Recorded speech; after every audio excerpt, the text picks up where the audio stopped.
C'est un cocon, un lieu douillet qu'est venu inaugurer le ministre de la Santé. Chaque femme, victime de violences sexistes ou sexuelles, peut pousser la porte de cet espace pour être écoutée, soignée, se ressourcer. Une approche holistique encore très rare en France.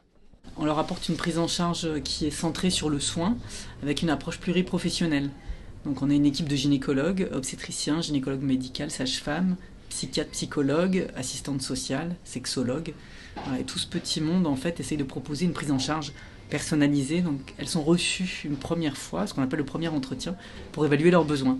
Et ensuite on leur propose un parcours de soins adapté à leurs demandes bien sûr.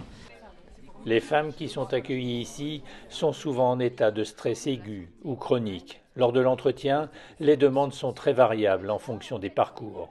Les demandes, ça peut être du prise en charge globale sur le plan médical, sur le plan psychologique, sur le plan social. Ça peut être de demandes très particulières, notamment dans le parcours des mutilations sexuelles, uniquement une demande de certificat médical pour les mutilations sexuelles féminines. Et puis, ça peut être pour prendre en charge, pour les protéger, pour prendre en charge leurs enfants, pour mieux protéger leurs enfants. C'est variable. Une trentaine de femmes ont rendez-vous quotidiennement dans ces locaux, mais un tiers renoncent encore à venir après avoir pris contact. Les chiffres des violences faites aux femmes font froid dans le dos. 4600. 4600, c'est le nombre de plaintes pour violences conjugales qui sont déposées ici à Marseille. Combien d'autres femmes victimes qui n'ont pas déposé plainte?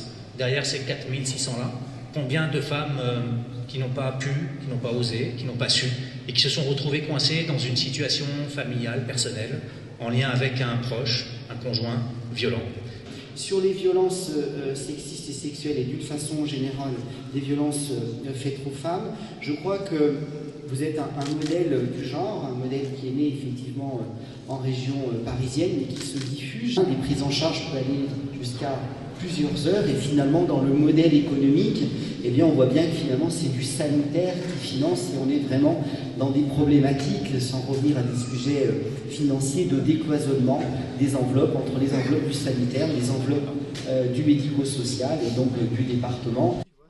La Maison des femmes repose sur un financement public-privé. Comme souvent, l'argent sera le nerf de la guerre. La qualité des soins prodigués dépendra des moyens attribués.